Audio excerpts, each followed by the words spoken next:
Hey Stillwater, welcome to the Still Connect podcast, a podcast all about Stillwater, Oklahoma. I'm your host, Denver Evans, a born and raised Stillwater local and owner of Stillwater Digital Marketing. Every Wednesday, I share a friendly chat with someone in our community that's helping make Stillwater such a great place.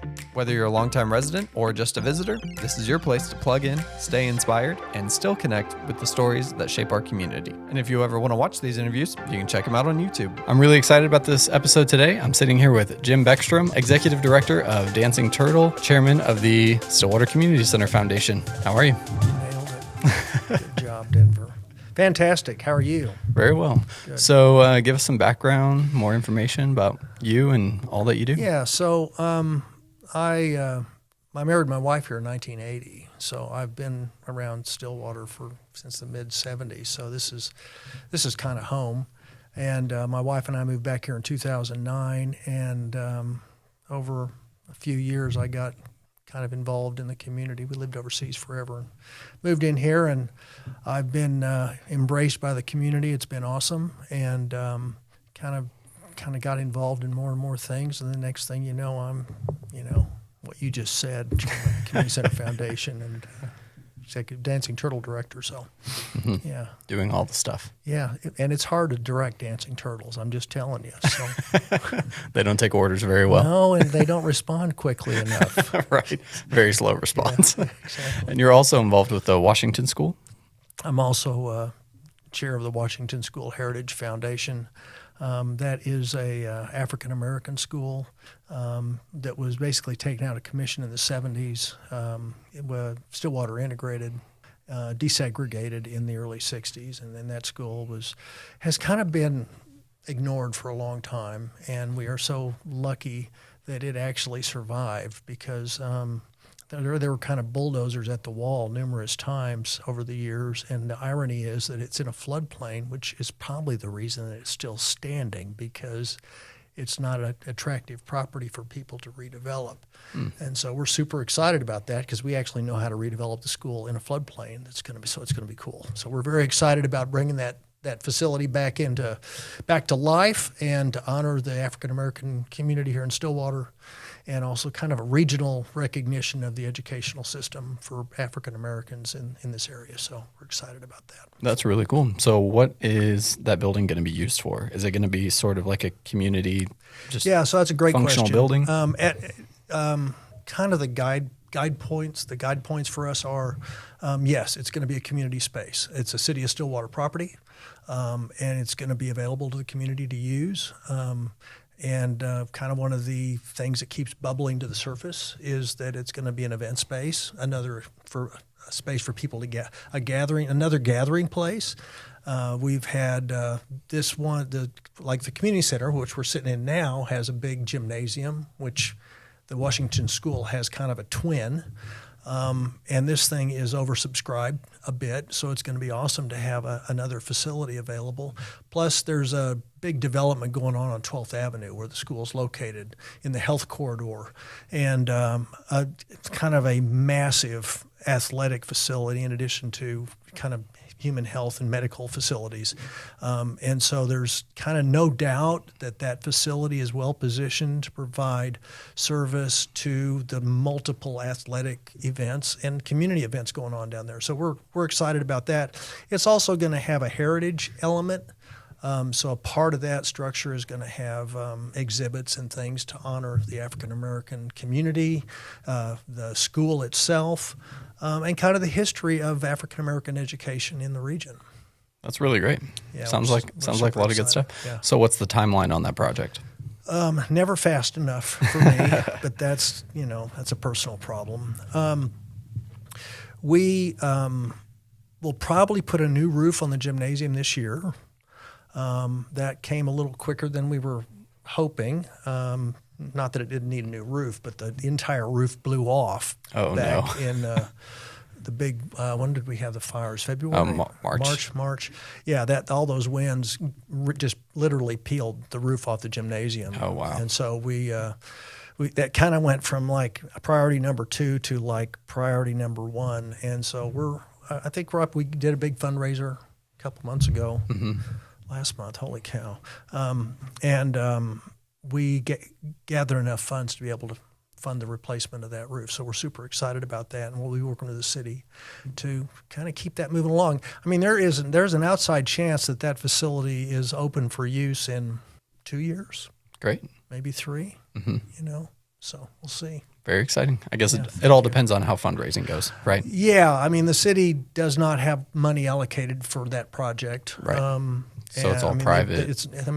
They need to worry about streets. There's kind of like 5,000 things ahead of that school. Yeah. But I think this community is really supportive, and we're seeing a lot of private money coming in, and so I'm optimistic that we can have something to show for it. It's always good when the community can come together and make something happen. It's super exciting. I mean, the gala was the fundraising gala was super, super successful, and it was really a powerful example of what this community can do when it puts its mind to it. So, yeah. And it was really cool just hearing all those people's stories. Yeah. Of just their experiences at the school and what desegregation was like. And that was really great. Yeah. So that's exciting. Yeah. So talk to me about this map. Oh yeah, this cool map. What is this map? So it's funny. I in a former life, I was in the oil and gas industry and involved in a lot of environmental stuff.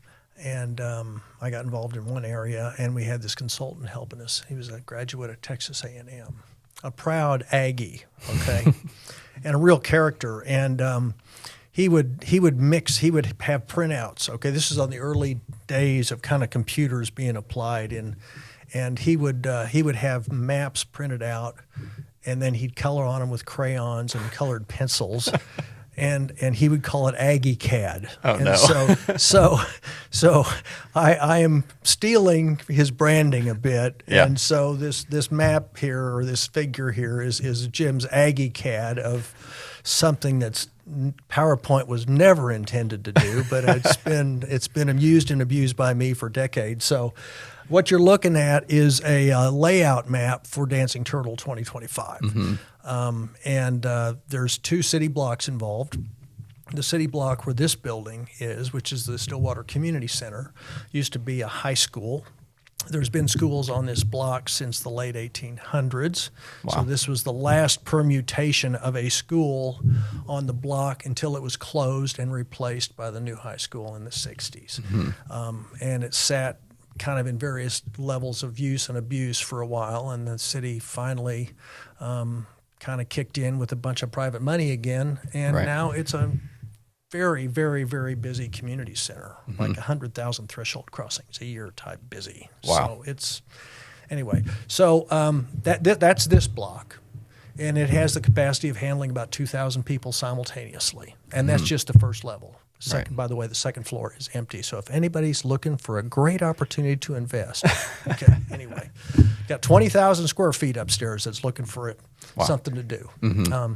Anyway, so this part of the building can handle about 2,000 people. We have the Lowry Activity Center, which is a converted gym. The gymnasium, yeah. And it's a great party environment. It's great for dinners, event. The gala was in there. It's a multi-purpose room. It's got a cool vibe to I know it. the chamber uses it for business at lunch pretty often. Yeah, and weddings. Oh yeah, I've been to multiple weddings here actually. Yeah, all that's happening in the LAC. Yeah, and in fact, Dancing Turtle is going to be one of our venues. It's going to be full of artists, full of art vendors. The living room. The living room, exactly. We're going to have live music in there for 2 solid days, so that's exciting. And then Friday night, we've got the Waxy Dargles and the Distill and Chill Art Social, which is going to have free spirits tasting, have some nibbles that are free. It's going to be a great party. Anyway. So before we go too deep into the specifics of Dancing Turtle, let's go. Umbrella. Okay. I'm coming back. So getting back to this diagram here.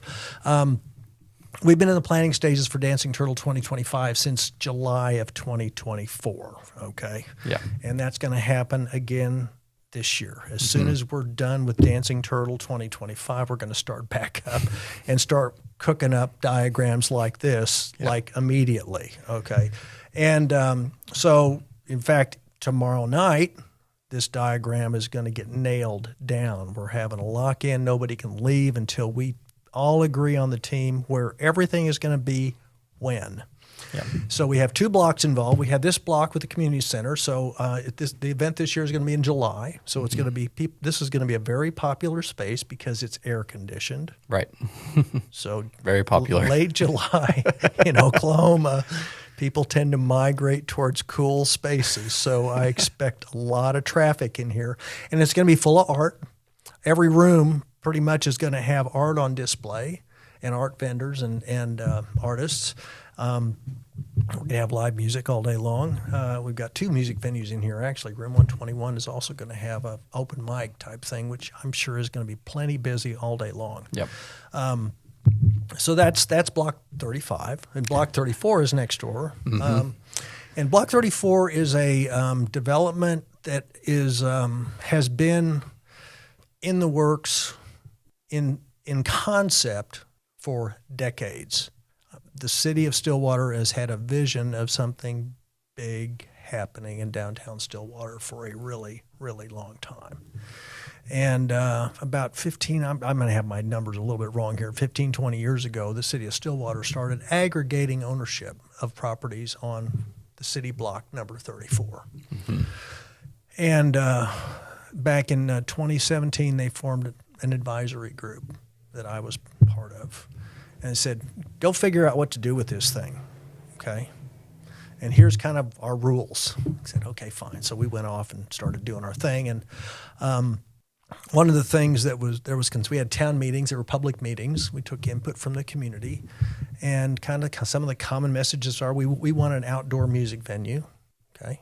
Okay, we can do that. We want a place for kids to hang out. We want kind of a gathering place, kind of a town square thing.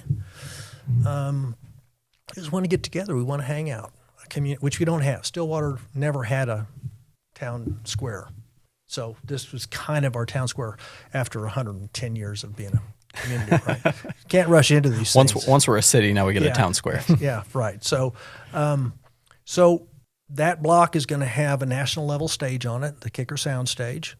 It's going to have a sizable pavilion in the other corner, not Bank First, gee, shame on me. The Simmons Bank Pavilion is in the northeast corner.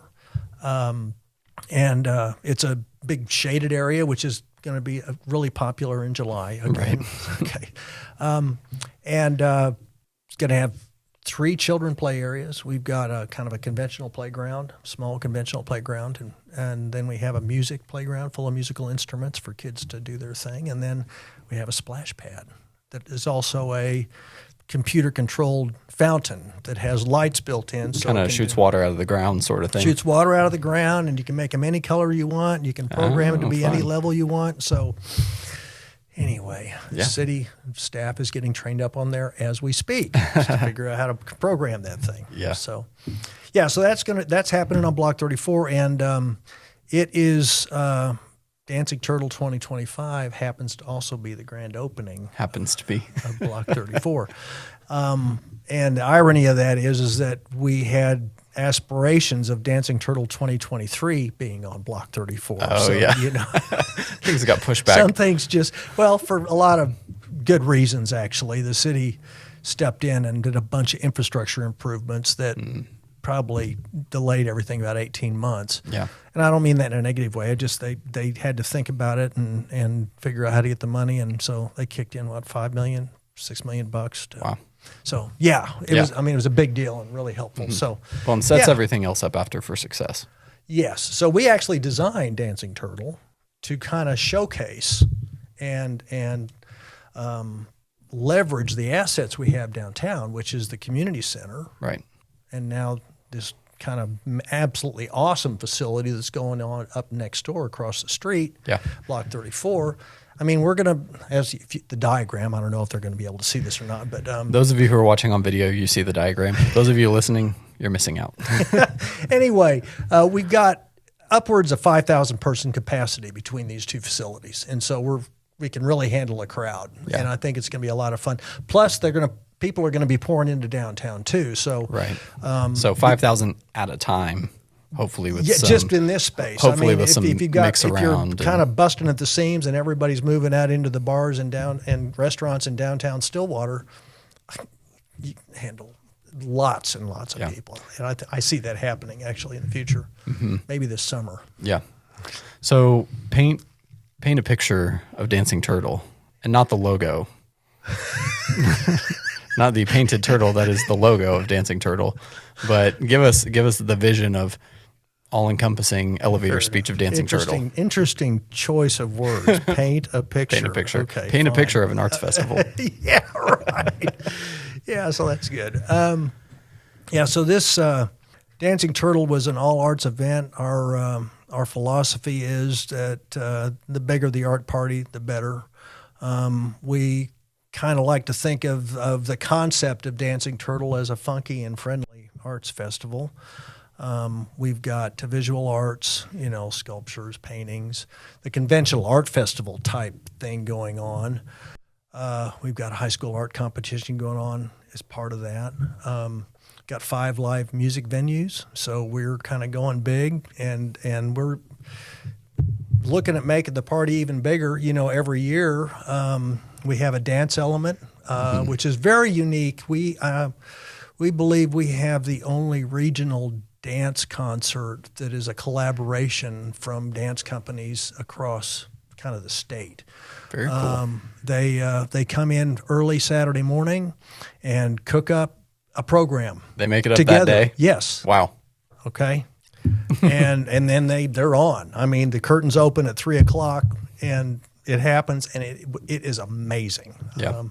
It's amazing what people can do when they want to work together and do great things. Yeah. And well, I feel like that's a common theme for everything else we've talked about. Yeah. Right. Yeah. Yeah. So we're super excited about that. This year in Dancing Turtle is going to have probably our kids' element is probably going to be 10 times as much as it was last year. So we're really excited about that. Awesome. There's going to be stuff for kids to do kind of all day, Saturday. And all over the place, right? And yeah. Yeah. And the play areas on Block 34 are going to be busy, but particularly the water feature when it's 100 degrees outside. Right. I think there's going to be adults and kids in the splash pad fighting for space. Anyway, yeah. So that's. But yeah, we believe art builds community, and we're seeing that. I mean, one of the things you kind of notice about Stillwater is the vibrancy. If you were to come to downtown Stillwater 20 years ago, you would have no trouble finding a parking spot at all. You now have a bit of a problem finding a parking spot sometimes in downtown Stillwater, which is actually a great problem to have. If anybody tells you, is parking a problem? If parking's a problem, that means your community is rocking and rolling, and then you'll start finding other solutions for the parking. Anyway, right. So going down a rat hole. So Stillwater is a bubbling center right now, downtown Stillwater, and our vibrancy keeps building up, and that's community building. You just see arts as a kind of a central theme in what's going on in downtown Still. There's kind of study after study that says art is great for an economy. In Oklahoma, it's literally hundreds of millions of dollars of value addition as a result per year of the arts. So, I mean, just think of people going to concerts, people going to art shows, people going to museums. I mean, it's a serious. People spend a lot of money on entertainment. Yes. Yeah. Okay. I mean, who doesn't get in their car and turn the radio on? I mean, we kind of like art. Yeah. Okay. Just a little bit. Just a bit. They go out and buy a car and you go, wow, man, I don't like the look at that one, but I like the look at that one. The colors on. That's all art stuff. And that actually brings us to another element of Dancing Turtle, which is what we call design. And so art is in everything. I mean, you just look in this room. We happen to be in a room full of Japanese kind of artwork and artifacts because this is a sister city room, the Kamioka room in the community center. Stillwater's a sister city, but also OSU is kind of like our neighbor, and it is a big international school, and so there's a wonderful international flavor to Stillwater culture and art. In fact, if you go out in the entryway, the lobby here at the community center, you see some art that is influenced by other parts of the world. So anyway, That's kind of fun. So the design element, we're going to have 100 years of Harley Davidsons. Oh, very cool. We're going to have more than 100 years of bicycles. Wow. Okay. We're going to have probably more than 100 years worth of cars. Mm-hmm. And people can kind of see that evolution of design. Mm-hmm. Because the car club's going to be there, right? Yes, they are. Very cool. And we have a dancing turtle robot this year. You heard it here first. we're super excited about that.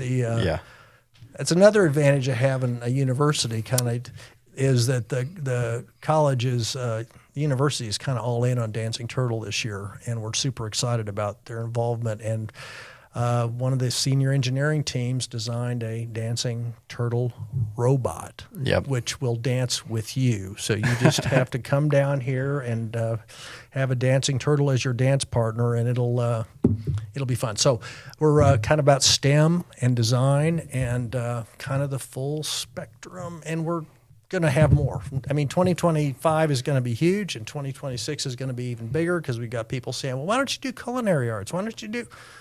Okay, let's do it. Bring it on. We love it. Make the party bigger. So anyway. Very cool. So let's talk about the music for a second. You said 5 stages. Yeah. Where are those going to be? It's a secret. It's a secret. No.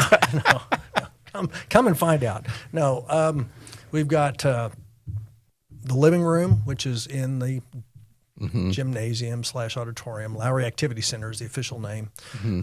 That's going to be kind of a singer-songwriter type of venue, which is going to be framed by a bunch of artwork. We're going to have, I think, 14 artists / art vendors in there. They're going to be happy about all the traffic that's going to the music. Right. And they'll go around and buy their art. So why is it called the living room? Because it looks like a living room. We're going to have sofas and overstuffed chairs, and it's going to be a very cool, kind of casual, layback kind of area. Cool. So that's the living room. I'm doing room numbers. I apologize. We're going to have an open mic room that I have no doubt is going to stay busy. We've got a lot of young budding singer-songwriters, and then we've got singer-songwriters from 14 to 85 years old, and they will come and kind of share what they can do. And so that's going to happen. So there's 2. We've got the Pavilion on Block 34. Simmons Bank Pavilion? The Simmons Bank Pavilion, yes, exactly. That's going to have live music basically from 10 o'clock until... In fact, the Dancing Eagles are going to open. The Dancing Eagles? Yeah, so the Dancing Eagles is a Native American group out of the Sapulpa area. They're going to kick our event off on... It's super cool. I mean, it's pretty awesome when they... So they're going to do dance, they're going to do some storytelling, and that's going to kick the whole festival off Saturday morning, 10 o'clock. So that's going to be how we're going to get this baby launched. Awesome. Super exciting. And then we're going to have bands on that venue until 5 o'clock. And then we're going to move to the other... So now that was 3. Now we're going to be to 4. Okay, so we're going to move to the opposite corner of Block 34. Okay, so if you look at the diagram, I'm going to let your podcast guy figure out how to do that. So Denver's going to figure out how to communicate to you that we've got a stage in the southwest corner, which is the Kicker Sound stage, and that just follow Dancing Turtle social media; it'll all be shared there. Yeah, listen to him. So the Kicker Sound stage is going to be the kind of site for the grand opening ceremony, which I think is 7, if I've got my timing right. I think it's 7 o'clock is what the plan is right now. And so we're going to have, we've been told by the city it's not going to be more than 15 minutes. I think that's attention span most of us can handle, about 15 minutes of ceremonials, then we need to get on with the party. And so we're going to have the grand opening, and then we got some really big acts on the Kicker Sound stage until probably midnight. I just think we're going to probably go until everybody wears out. Might be a few bonus encores. Yeah, I suspect. There's a lot of musicians in the area, and our acts have got relationships with lots of other artists in the area, so it's not unimaginable that we end up with some guests. Right. So stay tuned. That's a lot of fun. Yeah. Exciting. We're looking forward to that.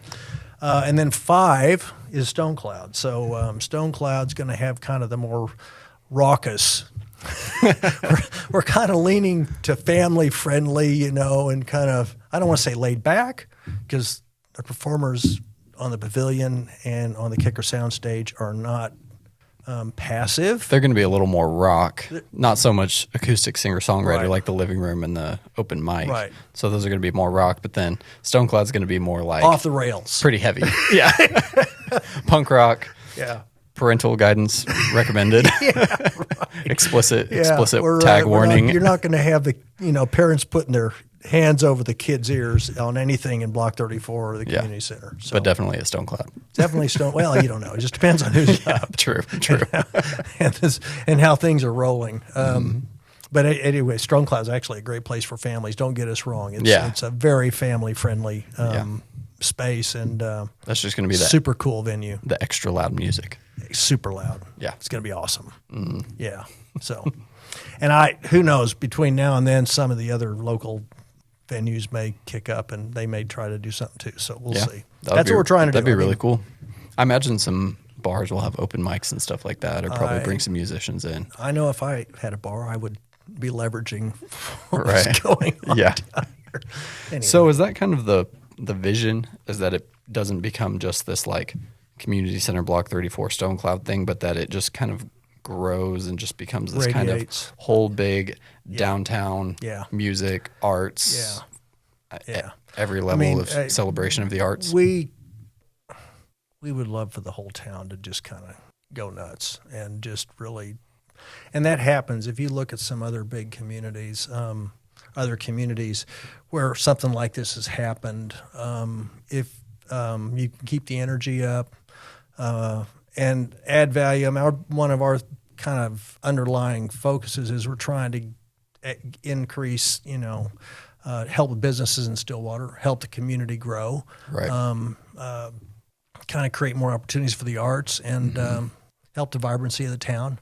So it'd be awesome if Washington Street, the Strip kicked up. There's some good venues down there.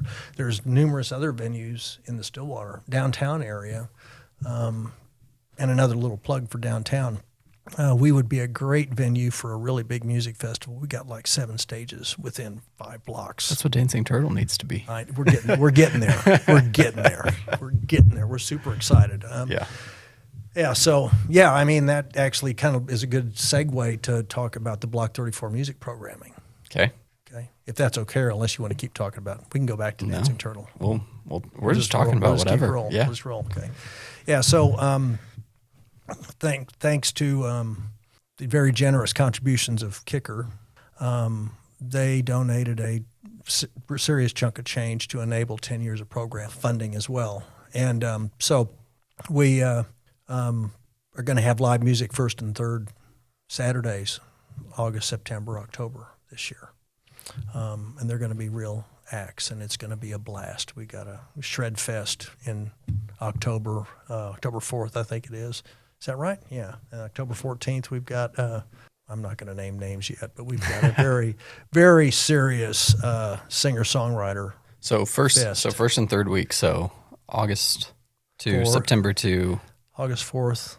Is it the 4th and 18th? So there's 6. Are there no, 6? It's the 2nd August, and September, 16th. October? Oh, sorry. Yes, first, whatever they are. Okay. August 2nd. So 6 events this fall? 7. Oh, 7. Because the city said, "Why don't you go ahead and do 3 in September?" Because the backing of this, getting back to the pitch for this, is that on September 13th, we're going to have a Celtic festival halfway to St. Pat's. Nice. And that's going to be kind of an all-day deal. Yeah. But that's not on the first or third Saturday. It's on the second Saturday in September, and basically the city and everybody else said, "Well, let's just do 3 in September." So awesome. we're gonna do 3 in September. That's great. So we're plus live music every Saturday morning at the Saturday Market, which is looking like it's going to be in full swing. Saturday Market? Question mark? Yeah, good. That's fair. And I don't want to steal anybody's thunder here. I've been involved in Block 34 for quite a while, including in the design phase, and kind of one of the underpinning objectives for Block 34 was gathering space, kind of an art venue, a music venue, a great place for the city to get together. But it was also a great venue for live music and mobile vendors and Saturday market. And we actually, I've just been involved in it. I've been part of the design team. It's taken a village, and I'm just kind of one cog in the wheel. But we kind of did some layout and application considerations for mobile vendors. Right. And a big Saturday market. Mm-hmm. And the idea is that, in fact, Duncan Street, which is the street connecting Block 30, the community center in Block 34.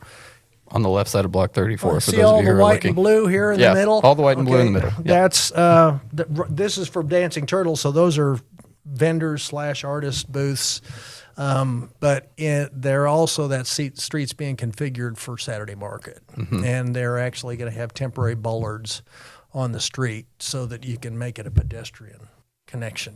Mm-hmm. And a great place to have market.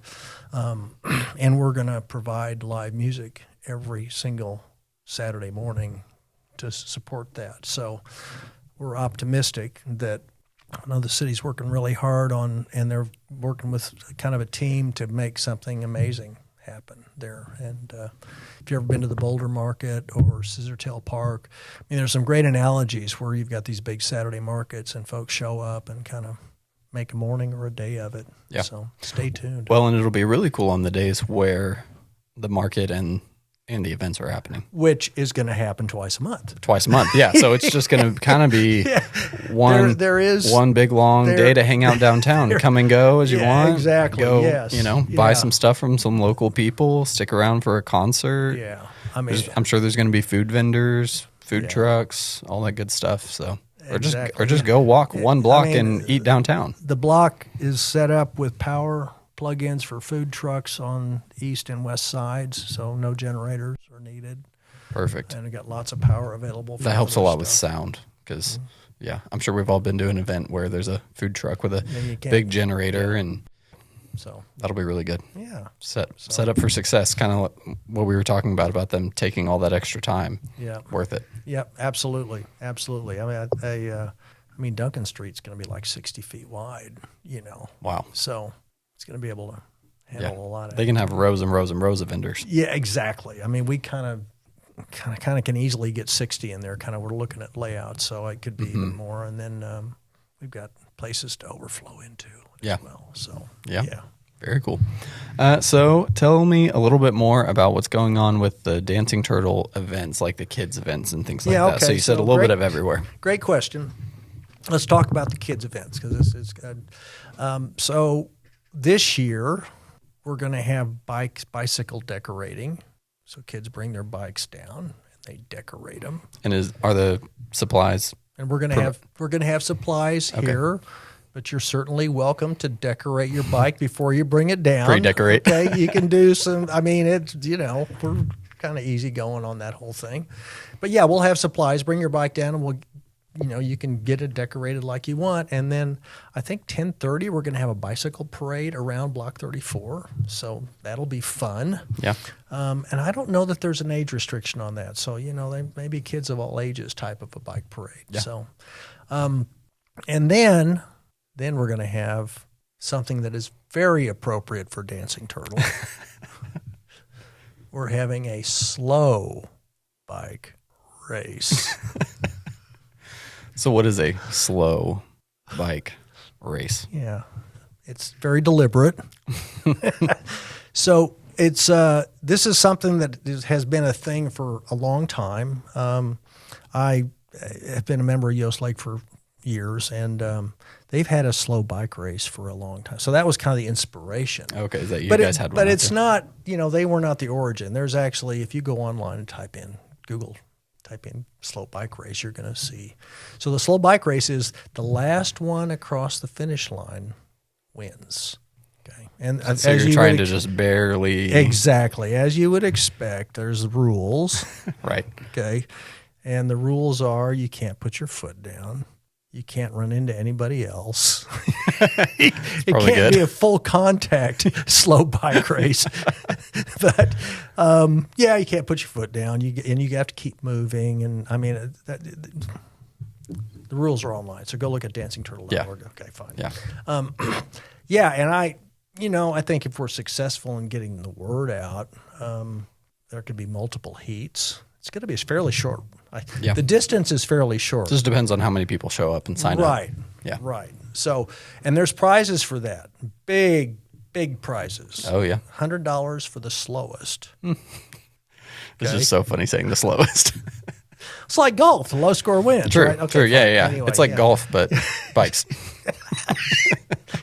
And then best decorated. So the slow bike race entrants can also earn a best decorated slow bike. Okay, and I don't know what the rules are on that yet. I think they may have to finish the course. We'll see how that goes. Mm-hmm. Okay, but that's also $100. So I mean, this is serious. Yeah.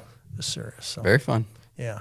Awesome. Anyway, well, Stillwater's kind of a bike town, so we thought, yeah, why not? Let's do We are that. becoming more of a bike town. We are. Thanks to Mid-South and Yeah. many other initiatives. Yeah. I remember a Exactly. few years ago when we just started getting the bike lanes everywhere, and I know people have mixed feelings about that, but I think it's good. I think it is too. I'm a bicycle guy, so. Yeah. So, what is something that's not in Stillwater that you would like to see either come to Stillwater in terms of like a type of event or a new community initiative, new community space?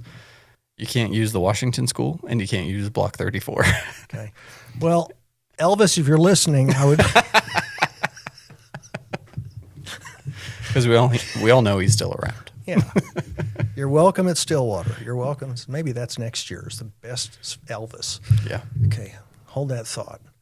Wow, that's a tough question. Well, I think there's so many fronts. I mean, I would love to see. This is kind of getting super serious, actually, and I'm going to speak to Dancing Turtle for a minute. The net proceeds from Dancing Turtle are going to go to the Payne County Youth Center, Youth Services here in town, and some of it, and we're going to share with the Community Center Foundation so we can keep doing what we're doing too. But Stillwater is not immune to the challenges of family problems and mental health issues, and I would love to see us foster and enable more mental health care in town. I know we're totally changing something, getting somber, but art actually is known to be a phenomenally powerful therapy tool in mental health and to help kids through their problems. And I think that events like Dancing Turtle, with the right focus, can help spawn improved offerings and awareness in a community. Yeah. And I think, I know from some of our music activities in town that they're great community builders. You get a real menagerie of people participating, and it's community building and therapeutic for everybody. And I just see that as a wonderful byproduct of an arts festival like Dancing Turtle, is you help create connections and you maybe help create avenues for people to have better, vibrant lives. So if you're asking, Yeah. I don't know if that answered your question. That's or great. not. And kind of like how you talked about the economic benefits, there are so many benefits to art in a community and just even just general community events. Like the more that we can do together, the better things are for a community. So, yeah. I think the music scene, OSU's music industry department is the fastest growing department at OSU. Mm-hmm. And two things. One is that it kind of speaks to the interest of music for people in their, because those students obviously want music in their lives and they want to help make things happen. And I can see Stillwater's music scene just continuing to build. I mean, you look at what Bobby's done over at the bait shop. You know, we've got a new music venue evolving. Yep. And I'm optimistic that we're going to see more of that. And yeah, I mean, there's a friend of mine who's been around Stillwater for decades. He says, I'm feeling a music renaissance occurring here in Stillwater. And I can see that happening on a range of fronts in the arts world. Yeah. So that's great. yeah, awesome. And I love that with Dancing Turtle, because we do have some other big music events, but they're things like Calf Fry. They're things that aren't family oriented. Right. And so I think Dancing Turtle is really great because it's a big change. You're not taking your whole family to a football game. You're not taking your whole, you're not trying to take your family somewhere that may or may not be a family oriented place. But I love that for Dancing Turtle, it's all about every member of the community. Absolutely. Exactly. Everybody, all sizes and shapes and ages. And I mean, we want to create an experience that is meaningful and wonderful and fun for everybody that shows up. That's great. So final thought, what do you love about Stillwater? That's kind of a trick question. I know you've talked about a lot of it. Yeah. So, I mean, background about me and my wife, I mean, we lived overseas for 15 years. Where at? Numerous places, some people, it seems. So my sons say that our most difficult foreign posting was Houston, Texas. But I'm not including that in the 15 years. That would make it 18 years. But yeah, we lived in Russia, Egypt. I worked Poland for a year, but I was commuting. Indonesia, Trinidad and Tobago. But my work had me kind of a lot of other places. I did quite a bit of work in Europe. Did work across was in Japan, an office in Japan for a while. So we could have lived anywhere. I mean, we had roots of sorts kind of across the planet and friends kind of everywhere. And but Stillwater's just home. I mean, my wife grew up here, and we like the size of and the feel, the friendliness of Stillwater. And it's better now than when we moved here in 2009. I mean, it was okay in 2009 when we moved back, and it's like awesome now. So we love it. Small town feel with some big city offerings, So that's it. I mean, traffic's a little bit tough to tolerate sometimes. It took me like 8 minutes to get across town the other day, and it was so frustrating. 8 minutes. When you can go one block out of the way pretty much anywhere and just cut right across it. I mean, we lived in Jakarta, Indonesia for a while, and I used to regularly have a 6-mile, 2-hour commute. Oh my gosh. And there was this constant decision-making process. Do I just get out and walk? Would it be faster if I walked? Do I stay in the car? What do you have to walk, 3 miles an hour? Yeah. So pretty much normal walking pace. Now, granted, in Jakarta, you're having to dodge motorcycles and cars, and you run out of sidewalk about every other block, and so you're dodging alligators and boa constrictors and all the other canal-type critters. But yeah. Anyway. Yeah, cool. So well, we love it. Thank you so much for your time. You bet. Thank you. Thanks, guys, for listening to the Still Connect podcast. Check out Dancing Turtle, the Stillwater Community Center Foundation, the Washington School Foundation. All of those things will be linked in the show notes below. And if you loved today's episode, don't forget to follow the podcast on social as well, and to share the podcast with all of your Stillwater friends. If you believe in building community through these conversations, consider supporting the podcast on Patreon, where, for less than the price of a cup of coffee, you can get early access to episodes, a peek behind the curtain at the podcast making process, and a shout out on an episode. With a higher contribution, you can do things like submit questions for upcoming guests, make special requests for the show, get access to online Q&As, and even be on the podcast for an interview segment. No matter what your capacity for supporting the podcast is, every little bit helps grow this amazing community. And we all need community. So even when life gets busy, make sure you still connect.